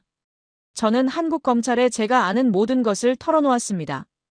기술 유출 네트워크, 매수된 사람들, 향후 계획까지요. 이제 저는 더 이상 CXMT 사람이 아닙니다. 전화기 너머에서 류젠꼬 부사장의 거친 숨소리가 들렸어요. 천웨일인, 당신 미쳤어? 당신이 뭘 한 건지 알아요? 당신은 끝장이야. 당신 가족까지 전부 끝장이라고. 그의 협박에 심장이 얼어붙는 것 같았습니다. 가족이라고요? 메일인. 저는 소리쳤어요. 내 딸한테 손대면 절대 가만두지 않겠습니다. 류젠꼬 부사장이 비웃었어요. 가만두지 않겠다고요? 당신이 뭘 할 수 있는데요? 당신은 이제 쫓기는 신세야. 중국 땅 어디에도 발붙일 곳이 없을 거야. 그리고 당신 딸 미국에 있다면서요? 거기까지 우리 손이 안 닿을 것 같아요? 전화를 끊고 나서 손이 떨렸습니다. 메이링. 내 딸. 저는 박준혁 연구원에게 급히 연락했어요. 박 연구원님, 제 딸이 위험할 수 있습니다. 미국에 있는데 보호해줄 방법이 있을까요? 박준혁 연구원은 즉시 대응했습니다. 걱정 마세요. 국정원을 통해서 미국 측에 협조를 요청하겠습니다. 메이링 씨는 안전할 겁니다. 다음 날, 저는 메이링에게 전화를 했습니다. 상황을 설명해야 했어요. 메이링아, 아빠가 할 말이 있어. 메이링이 걱정스러운 목소리로 물었죠. 아빠, 무슨 일이야? 요즘 연락도 잘 안 되고 목소리도 이상해. 저는 깊은 숨을 쉬고 말했습니다. 메이링아, 아빠가 큰 결정을 했어. 아빠가 지금까지 한 일이 있는데 그건 잘못된 일이었어. 그래서 아빠가 바로잡으려고 해. 메이링이 잠시 침묵했습니다. 그리고 조심스럽게 물었어요. 아빠, 혹시 위험한 거야? 저는 솔직하게 대답했습니다. 조금 그럴 수도 있어. 그래서 당분간 아빠랑 연락이 어려울 수도 있어. 근데 메이링아, 아빠가 이번에 하는 일은 옳은 일이야. 나중에 아빠가 자랑스러울 거야. 메이링이 울먹이며 말했어요. 아빠, 나 무서워. 근데 아빠가 옳은 일이라고 하면 믿을게. 아빠, 조심해. 전화를 끊고 한참을 울었습니다. 47살 아버지가 22살 딸에게 걱정을 끼치다니. 하지만 어쩔 수 없었어요. 이미 주사위는 던져졌습니다. 돌아갈 길은 없었죠. 앞으로 나아가는 수밖에요. 그날 저녁 박준혁 연구원이 찾아왔습니다. 천 고문님, 수사가 본격적으로 시작됩니다. 고문님이 주신 정보를 바탕으로 오늘 밤에 일제 검거가 있을 예정이에요. 저는 물었죠. 어떤 사람들이요? 그가 대답했습니다. CXMT와 연결된 국내 에이전트들, 그리고 이미 매수된 것으로 확인된 기술자 몇 명이요. 총 7명입니다. 7명. 제가 이름을 댄 사람들이었습니다. 그들도 저처럼 돈에 눈이 멀었던 사람들이겠죠. 아니, 어쩌면 저보다 더 절박한 사정이 있었을지도 모릅니다. 하지만 그렇다고 해서 그들이 한 일이 정당화되지는 않아요. 저도 마찬가지고요. 저는 박준혁 연구원에게 말했습니다. 그 사람들 중에 자수할 기회를 주실 수 있을까요? 저처럼요. 그가 잠시 생각하더니 대답했어요. 검찰에 건의해보겠습니다. 밤 11시 뉴스 속보가 떴습니다. 한국 반도체 기술 유출 조직 일망타진. 검찰 7명 긴급 체포. 저는 화면을 멍하니 바라봤습니다. 내가 한 일의 결과였습니다. 옳은 일을 했다는 확신과 사람들의 인생을 망쳤다는 죄책감이 동시에 밀려왔어요. 쉽지 않은 밤이었습니다. 검거 소식이 전해진 다음 날, 저는 검찰청에 출석했습니다. 추가 증언을 위해서였죠. 건물에 들어가니 기자들이 몰려 있었어요. 누군가가 제 얼굴을 알아봤는지 카메라 플래시가 터지기 시작했습니다. 저건 중국에서 온 제보자 아니야? 저 사람이 핵심 인물이래. 웅성거리는 소리가 들렸습니다. 박준혁 연구원이 저를 감싸며 빠르게 건물 안으로 이끌었어요. 검찰청 회의실에는 어제보다 더 많은 사람이 모여 있었습니다. 검사들, 국정원 관계자들, 그리고 산업통상자원부 관계자까지요. 이번 사건이 얼마나 중대한지 실감이 났습니다. 검사가 말했어요. 천 고문님, 어젯밤 검거 작전은 성공적이었습니다. 고문님이 주신 정보가 결정적이었어요. 7명 모두 체포했고 추가로 2명이 자수했습니다. 자수라는 말에 저는 놀랐습니다. 제가 건의한 게 받아들여진 거였어요. 검사가 계속 말했습니다. 자수한 2명은 고문님처럼 양심의 가책을 느끼고 있었다고 합니다. 체포 소식을 듣고 스스로 나온 거죠. 덕분에 더 많은 정보를 확보할 수 있었어요. 저는 가슴이 뭉클해졌습니다. 나만 그런 게 아니었구나. 다른 사람들도 후회하고 있었구나. 그날 오후 검찰에서 기자회견을 열었습니다. 저는 참석하지 않았지만 증인 보호시설에서 생중계를 봤어요. 검사가 발표했습니다. 이번 수사를 통해 중국 CXMT와 연결된 대규모 기술 유출 조직을 적발했습니다. 이 조직은 지난 3년간 삼성전자와 SK하이닉스의 핵심 기술을 조직적으로 빼돌려왔습니다. 피해 규모는 수조 원에 달할 것으로 추정됩니다. 기자들이 질문을 쏟아냈어요. 핵심 제보자가 누구입니까? 검사가 대답했습니다. 제보자는 중국 CXMT의 전직 기술 고문입니다. 본인의 안전을 위해 신원은 공개하지 않겠습니다. 다만 이 제보자의 용기 있는 결정이 한국 반도체 산업을 보호하는 데 결정적인 역할을 했다는 점을 말씀드립니다. 화면을 보면서 저는 복잡한 감정을 느꼈습니다. 용기 있는 결정이라고요. 하지만 저는 3년 동안 그 조직의 일원이었잖아요. 기술 유출에 가담했고 사람을 매수하는 데 참여했어요. 그런 제가 과연 용기 있다고 할 수 있을까요? 아니, 차라리 늦게나마 잘못을 바로잡았다고 해야 맞겠죠. 저녁에 박준혁 연구원이 다시 찾아왔습니다. 천 고문님, 좋은 소식이 있어요. 류젠궈 부사장과 장하오 팀장이 국제 수배됐습니다. 중국 밖으로 나오면 바로 체포될 겁니다. 저는 안도의 한숨을 쉬었어요. 그들이 잡히면 저도 조금은 안전해지는 거겠죠. 박준혁 연구원이 덧붙였습니다. 그리고 메이링 씨 안전도 확보됐어요. 미국 측에서 협조해주기로 했습니다. 메이링이 안전하다니. 그 말을 듣는 순간 눈물이 났습니다. 내 딸만은 지켜야 했어요. 제가 무슨 짓을 했든 그 애는 죄가 없으니까요. 저는 박준혁 연구원에게 말했습니다. 감사합니다. 정말 감사합니다. 그가 제 어깨를 두드렸어요. 천 고문님이 감사할 일이 아니에요. 고문님이 용기를 내지 않았다면 이 모든 게 불가능했을 겁니다. 그날 밤 저는 마윈청에게서 메시지를 받았습니다. 마윈청은 CXMT에서 함께 일했던 동료였어요. 그도 양심의 가책을 느끼고 있었던 사람 중 하나였죠. 메시지에는 이렇게 적혀 있었습니다. 웨이린 뉴스 봤어. 내가 한 거지. 저는 답장을 보냈어요. 그래, 내가 했어. 잠시 후 그에게서 다시 메시지가 왔습니다. 내가 옳았어. 나도 그렇게 해야 했는데 용기가 없었어. 고마워. 저는 한참 동안 그 메시지를 바라봤습니다. 고맙다고요. 제가 한 일이 고마울 일인가요? 하지만 그의 말이 위로가 됐습니다. 적어도 한 사람은 제 선택을 이해해 주는구나. 저는 답장을 보냈어요. 윈청아, 아직 늦지 않았어. 너도 할 수 있어. 그가 마지막으로 보낸 메시지는 이랬습니다. 생각해 볼게. 고마워, 웨이린. 진짜 고마워. 창밖을 바라보니 서울의 밤하늘에 별이 보였습니다. 상하이에서는 한 번도 본 적 없는 별이었어요. 저는 그 별을 보면서 생각했습니다. 이제 진짜 새로운 시작이구나. 무서웠지만 동시에 설레기도 했어요. 검거가 마무리되고 일주일이 지났습니다. 저는 여전히 증인 보호시설에 있었어요. 바깥 세상과 단절된 생활이었지만 이상하게 평화로웠습니다. 3년 동안 느껴보지 못한 평화였죠. 남의 기술을 훔치고 사람을 매수하고 항상 국정원을 피해 다니던 그 긴장감에서 벗어난 거였어요. 그러던 어느 날 박준혁 연구원이 예고 없이 찾아왔습니다. 표정이 밝았어요. 천 고문님, 좋은 소식이 있어서요. 저는 의아했습니다. 좋은 소식이요? 그가 말했어요. 검찰에서 고문님에 대한 처분을 결정했습니다. 기소유예예요. 저는 놀라서 물었죠. 기소유예라고요? 저도 기술 유출에 가담했는데요. 박준혁 연구원이 설명해줬습니다. 천 고문님의 제보가 결정적이었어요. 덕분에 수조원 규모의 추가 피해를 막을 수 있었거든요.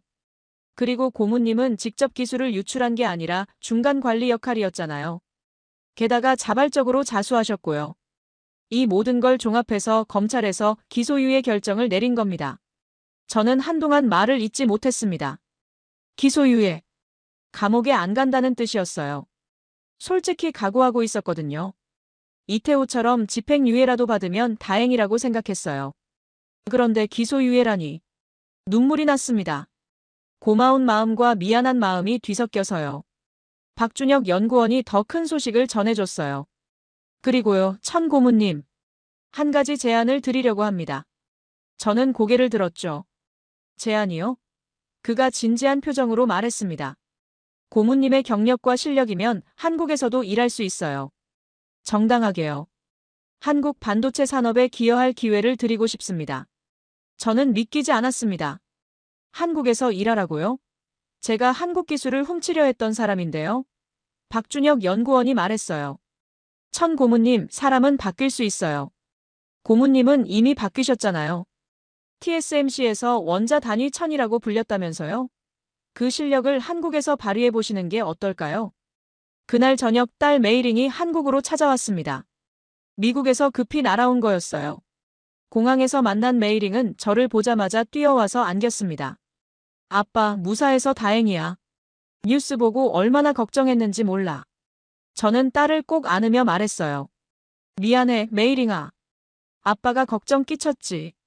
근데 이제 괜찮아. 다 끝났어. 우리는 근처 식당에서 저녁을 먹었습니다. 메이링이 물었어요.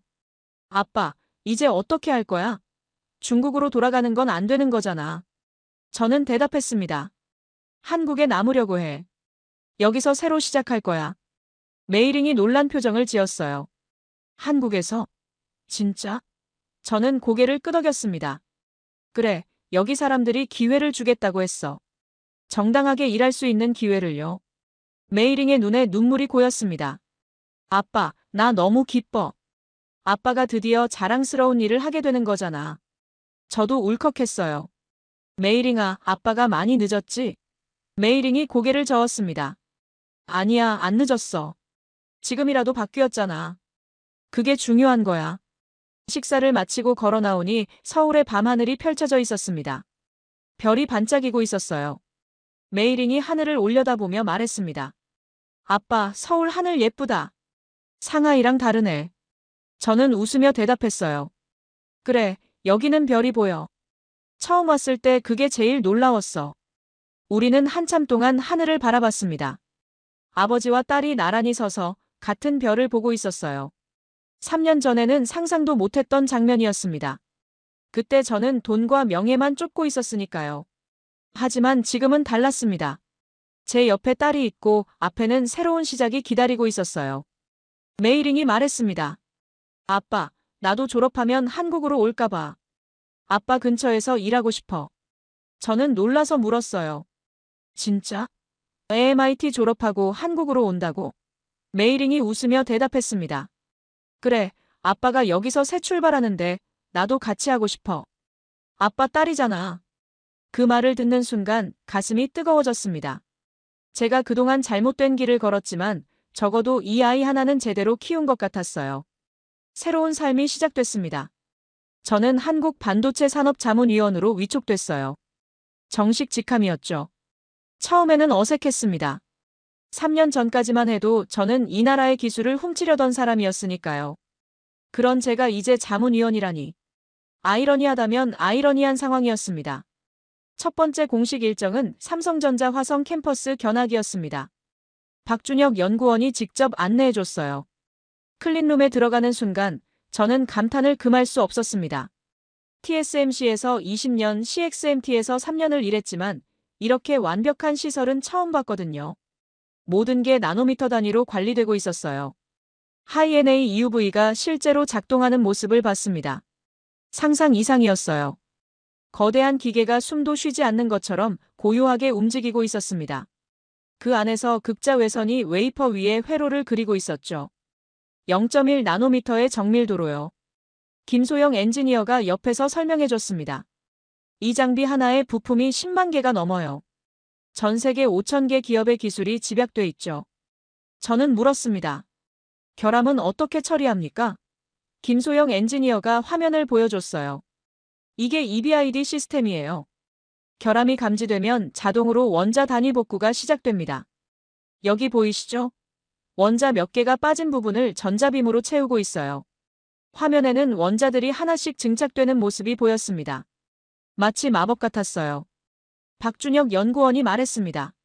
천 고문님, 이게 한국의 진짜 힘이에요. 장비만 있는 게 아닙니다. 이 장비를 운용하고 결함을 잡아내고 수율을 극대화하는 노하우가 있어요. 수십 년간 축적된 거죠. 저는 고개를 끄덕였습니다. CXMT에서는 상상도 못했던 수준이었어요. 우리는 그냥 기계를 돌렸을 뿐이거든요. 이렇게 섬세하게 관리하지는 않았습니다. 견학을 마치고 회의실에서 정밀한 연구원을 만났습니다. 그녀가 데이터를 보여줬어요. 천 고문님, 이게 최근 3년간의 수율 변화 그래프예요. 하이-NA EUV 도입 전후로 확연히 달라졌죠? 그래프는 극적이었습니다. 도입 전에는 85%였던 수율이 도입 후에는 96%까지 올라갔어요. 11%포인트 상승. 반도체 업계에서는 엄청난 차이였습니다. 정밀한 연구원이 덧붙였어요. 그리고요, 이건 단순히 장비 덕분이 아니에요. 장비를 최적화하는 우리 엔지니어들의 노력이 있었기 때문이에요. 김소영 씨 같은 분들이 밤새워서 파라미터를 조정하고 오창수 기술자님 같은 분들이 0.03 나노 오차를 잡으려고 새벽까지 일하고요. 저는 그 말에 깊이 공감했습니다. 기술은 결국 사람이 만드는 거니까요. 오후에는 ASML 코리아 관계자와 미팅이 있었습니다. 그분이 흥미로운 말을 해줬어요. 천 고문님, 아시다시피 저희 장비는 혼자 만들 수 없습니다. 자이스, 에드워드, KLA 수백 개 기업이 협력해야 해요. 그리고 그 협력 관계는 수십 년에 걸쳐 구축된 거죠. 중국이 이걸 복제하려면 기업 하나하나를 다 따라 만들어야 합니다. 그건 사실상 불가능해요. 저는 물었습니다. 왜 불가능하죠? 그분이 대답했어요. 기술은 복제할 수 있을지 몰라요. 하지만 신뢰는 복제할 수 없거든요. 자이스가 ASML을 믿고 최고의 반사경을 공급하는 건 수십 년간 쌓아온 신뢰 때문이에요. 중국이 아무리 돈을 써도 그 신뢰까지 살 수는 없습니다. 그 말이 가슴에 깊이 박혔습니다. 신뢰.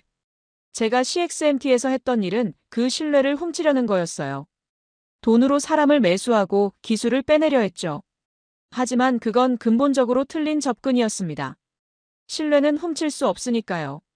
함께 만들어가는 수밖에 없어요. 견학을 마치고 나오는 길에 박준혁 연구원이 물었습니다. 천 고문님, 오늘 어떠셨어요? 저는 대답했어요. 많이 배웠습니다. 그리고 많이 부끄러웠어요. 제가 3년 동안 얼마나 어리석은 짓을 했는지 다시 한번 깨달았거든요. 박준혁 연구원이 웃으며 말했습니다. 그걸 깨달으셨으니 된 거예요. 이제 앞으로 나아가시면 됩니다. 자문위원 활동을 시작한 지 한 달이 지났습니다. 저는 점점 한국 반도체 업계에 적응해가고 있었어요. 물론 쉽지는 않았습니다. 저를 경계하는 시선도 많았거든요. 저 사람 중국 스파이 아니었어? 왜 저런 사람한테 기회를 줘? 그런 수군거림이 들릴 때마다 가슴이 아팠습니다. 하지만 어쩔 수 없었어요. 제가 자초한 일이니까요. 그러던 어느 날 이태호 전 상무에게서 연락이 왔습니다. 천 고문님, 만나실 수 있을까요? 드리고 싶은 말씀이 있어서요. 저는 흔쾌히 승낙했어요. 이태호 상무는 저에게 용기를 준 사람이었으니까요. 그분이 없었다면 저도 결단을 내리지 못했을 겁니다. 서울 강남의 한 카페에서 만났습니다. 이태호 상무의 얼굴이 전보다 밝아 보였어요. 천 고문님, 좋은 소식이 있어서요. 저 일자리가 생겼습니다. 저는 놀라서 물었죠. 정말요? 어디서요? 그분이 웃으며 대답했어요. 반도체 인재 귀환 프로젝트라고 아세요? 정부에서 새로 시작한 건데 저 같은 사람들한테 기회를 주는 프로그램이에요. 반도체 인재 귀환 프로젝트. 저도 뉴스에서 본 적이 있었습니다. 기술 유출로 해외에 갔다가 돌아온 엔지니어들에게 재교육과 취업 기회를 제공하는 프로그램이었죠. 이태호 상무가 말했어요. 저도 처음에는 믿기지 않았어요. 제가 한 짓을 생각하면 평생 매장당해도 할 말이 없거든요. 그런데 한국은 저한테 두 번째 기회를 줬어요. 저는 물었습니다. 뭘 하시게 되는 거예요? 그분이 대답했어요. 반도체 공정 교육 강사예요. 후배들한테 제가 알고 있는 걸 가르치는 거죠. 물론 기술만 가르치는 게 아니에요. 제가 걸었던 잘못된 길에 대해서도 얘기할 거예요. 같은 실수를 반복하지 말라고요. 그 말을 듣는 순간 가슴이 뭉클해졌습니다. 이태호 상무도 새 출발을 하는 거였어요. 저처럼요. 저는 말했습니다. 이태호 상무님, 정말 축하드립니다. 저도 상무님 덕분에 여기까지 올 수 있었어요. 그분이 손을 내밀었습니다.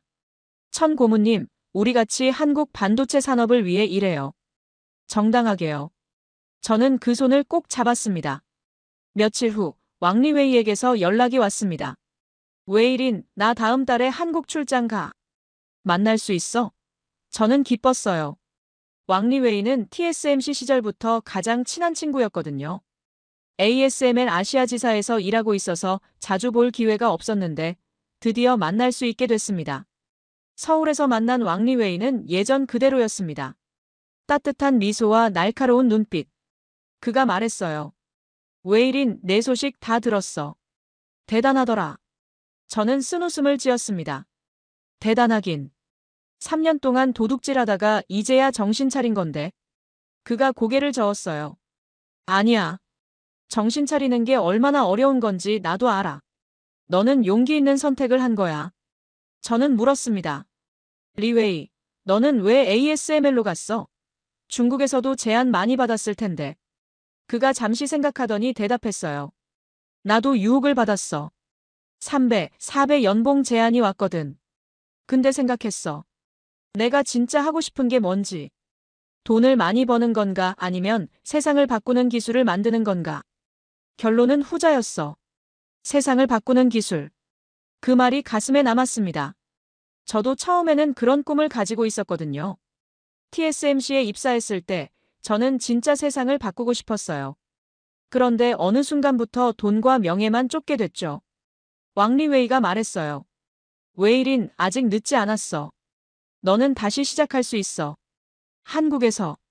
그날 저녁 저는 마윈청에게도 연락했습니다. 이전에 메시지를 주고받았던 CXMT 동료였죠.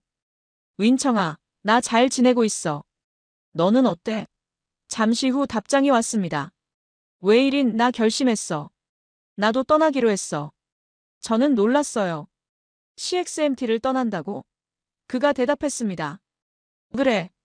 내가 보여준 길을 따라가려고. 더 이상 도둑질하면서 살고 싶지 않아. 그 말을 읽는 순간 눈물이 났습니다. 제가 한 선택이 다른 사람에게도 영향을 주고 있었어요. 저는 답장을 보냈습니다. 윈청아, 힘들겠지만 잘 될 거야. 언제든 연락해. 내가 도와줄게. 밤하늘을 올려다봤습니다. 별이 반짝이고 있었어요. 이태호 상무도, 왕리웨이도, 마윈청도, 그리고 저도.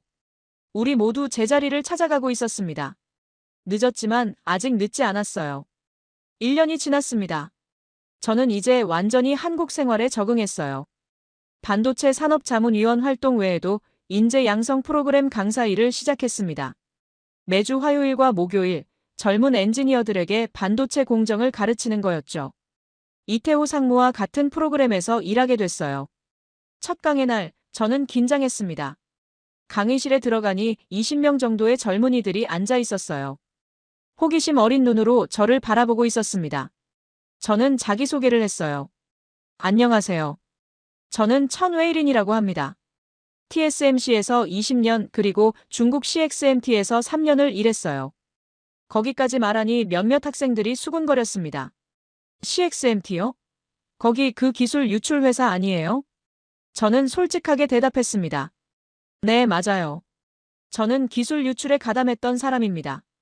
그리고 그게 잘못된 일이라는 걸 깨닫고 한국에 협조했죠. 지금 제가 여기 서 있는 건 한국이 저에게 두 번째 기회를 줬기 때문이에요. 오늘부터 저는 여러분에게 제가 아는 기술을 가르치겠습니다. 그리고 제가 걸었던 잘못된 길에 대해서도 얘기할 거예요. 강의실이 조용해졌습니다. 학생들의 눈빛이 달라졌어요. 경계에서 호기심으로, 호기심에서 존중으로 바뀌는 게 느껴졌습니다. 저는 계속 말했어요. 여러분, 기술을 훔치는 건 쉽습니다. 하지만 그 기술을 만든 정신은 훔칠 수 없어요. 진짜 기술자는 남의 것을 훔치는 사람이 아니라 세상에 없던 것을 만들어내는 사람입니다. 강의가 끝나고 한 학생이 찾아왔습니다. 천 선생님, 질문이 있어요. 선생님은 후회하세요? 중국에서 했던 일들요. 저는 잠시 생각했습니다. 그리고 솔직하게 대답했어요. 네, 후회해요. 매일 후회합니다. 하지만 후회만 하고 있을 수는 없잖아요. 그래서 이렇게 다시 시작하는 거예요. 잘못을 바로잡을 수는 없지만 앞으로 나아갈 수는 있으니까요. 그 학생이 고개를 끄덕였습니다. 선생님 이야기 감동적이었어요. 저도 나중에 선생님처럼 훌륭한 기술자가 되고 싶어요. 제 마음이 따뜻해졌습니다. 이게 제가 할 수 있는 일이구나. 제 경험을 나누고 다음 세대가 같은 실수를 하지 않도록 돕는 것. 얼마 후 기쁜 소식이 들려왔습니다. 딸 메이링이 AMIT를 졸업하고 한국으로 왔어요. 삼성전자 반도체 연구소에 취직했거든요. 공항에서 메이링을 만났을 때 저는 눈물이 났습니다. 메이링아, 정말 자랑스럽다. 메이링이 웃으며 말했어요. 아빠 덕분이야. 아빠가 바뀌는 걸 보고 나도 용기를 얻었거든. 메이링이 제 옆에 서서 말했습니다. 아빠, 나 아빠한테 말하고 싶은 거 있어. 저는 뭔데? 하고 물었어요. 메이링이 진지한 표정으로 대답했습니다. 나 반도체 쪽으로 간다고 했잖아. 근데 그게 단순히 기술 때문만은 아니야. 아빠가 보여줬거든. 잘못을 저질러도 다시 시작할 수 있다는 거. 나도 그런 사람이 되고 싶어서 이 길을 선택한 거야. 그 말을 듣는 순간 저는 제가 살아온 48년이 헛되지 않았다는 생각이 들었습니다. 실수도 많이 하고 잘못된 길도 걸었지만 결국 딸에게 좋은 영향을 줄 수 있었어요. 그게 제일 중요한 거 아닐까요? 그날 저녁 뉴스를 보다가 심장이 쿵쾅거렸습니다. 삼성전자가 하이NA EUV 기반 2나노 공정 세계 최초 양산에 성공했다는 소식이었어요. 앵커가 말했습니다. 이로써 한국은 세계 반도체 시장에서의 기술 리더십을 더욱 공고히 했습니다. 중국과의 기술 격차는 최소 5년 이상으로 벌어진 것으로 분석됩니다. 저는 화면을 보면서 복잡한 감정을 느꼈습니다. 3년 전, 저는 저 기술을 훔치려고 했어요. 하지만 지금은 그 기술이 성공한 걸 진심으로 기뻐하고 있었습니다. 사람은 정말 바뀔 수 있구나. 저 자신이 그 증거였어요. 메이링이 옆에서 화면을 보며 말했습니다. 아빠, 저기 내가 일하는 데야. 저는 웃으며 대답했어요. 그래, 알아. 자랑스럽다, 메이링아. 2년이 지났습니다. 저는 이제 한국 반도체 업계에서 나름 인정받는 사람이 됐어요. 자문위원 활동과 강사 일을 병행하면서 많은 젊은 엔지니어들을 만났습니다. 그들에게 제 경험을 나누고 기술을 가르치고 때로는 인생 상담도 해줬죠. 보람 있는 나날이었습니다. 그러던 어느 날 뜻밖의 제안이 들어왔습니다.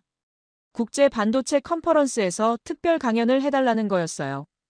주제는 기술과 양심, 한 엔지니어의 고백이었습니다. 저는 처음에 망설였어요. 제 부끄러운 과거를 전 세계 앞에서 공개해야 하는 거니까요. 하지만 박준혁 연구원이 설득했습니다. 천 고문님의 이야기가 많은 사람에게 영감을 줄 수 있어요. 같은 갈림길에 선 엔지니어들에게요. 결국 승낙했습니다. 강연 당일 서울 코엑스 대강당에는 전 세계에서 온 엔지니어들이 가득 차 있었어요. 미국, 유럽, 일본, 대만, 심지어 중국에서 온 사람들도 있었습니다. 저는 무대에 올라 객석을 바라봤습니다. 수천 개의 눈이 저를 향하고 있었어요. 저는 이야기를 시작했습니다. 안녕하세요. 저는 천웨이린입니다. TSMC에서 20년, 중국 CXMT에서 3년을 일했습니다. 그리고 지금은 한국에서 살고 있죠. 오늘 저는 여러분에게 제 이야기를 들려드리려고 합니다. 부끄럽지만 솔직한 고백이에요. 30분 동안 저는 모든 걸 털어놓았습니다. TSMC에서의 좌절, 중국의 유혹, 기술 유출에 가담했던 3년, 그리고 한국에서 만난 사람들. 박준혁 연구원, 오창수 기술자, 김소영 엔지니어, 이태호 상무. 그들이 저에게 보여준 것들. 새벽 3시에 0.03 나노 오차를 잡으려는 열정, 원자 단위로 결함을 복구하는 기술, 그리고 무엇보다 기술에 대한 순수한 사랑. 저는 마지막으로 이렇게 말했습니다. 여러분, 저는 한국을 무너뜨리러 왔다가 한국에게 구원받았습니다. 기술은 훔칠 수 있어요. 하지만 그 기술을 만든 정신은 훔칠 수 없습니다. 한국은 훔칠 수 있는 나라가 아닙니다. 배워야 하는 나라예요. 저는 그걸 너무 늦게 깨달았지만 여러분은 저보다 일찍 깨달으시길 바랍니다. 강연이 끝나자 객석에서 박수가 터져나왔습니다. 처음에는 몇 명이었는데 점점 퍼져서 결국 모든 사람이 일어나 박수를 치고 있었어요. 스탠딩 오베이션. 저는 눈물을 참을 수 없었습니다. 이 박수는 제가 받을 자격이 있는 걸까요? 아니, 이건 저한테 기회를 준 한국에 대한 박수일 거예요. 무대에서 내려오니 박준혁 연구원이 기다리고 있었습니다. 천 고문님, 대단했어요. 저는 고개를 저었습니다. 아니에요.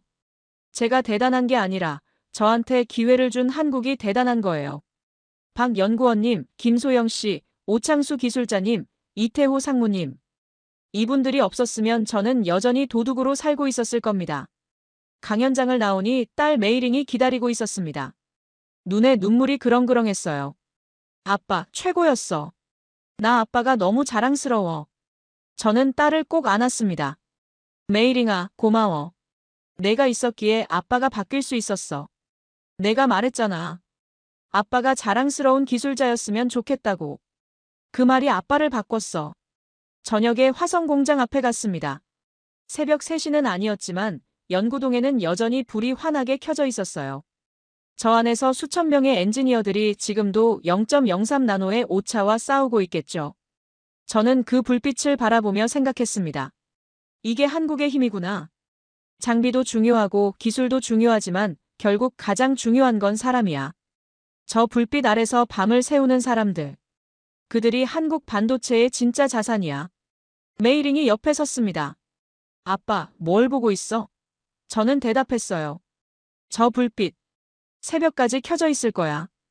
0.1 나노미터의 오차도 허용하지 않는 사람들이 저 안에 있거든. 메이링이 말했습니다. 나도 저기서 일하고 있어. 나도 그런 사람이 되고 싶어. 저는 딸의 어깨를 감싸며 말했습니다. 될 수 있어, 메이링아. 아빠가 믿어. 서울의 밤하늘에 별이 빛나고 있었습니다. 3년 전 상하이에서는 한 번도 본 적 없던 별이었죠. 저는 그 별을 보며 다짐했습니다. 남은 인생 동안 저는 훔치는 사람이 아니라 만드는 사람으로 살겠다고요. 세상에 없던 것을 창조하는 진짜 기술자로요. 늦었지만 아직 늦지 않았으니까요.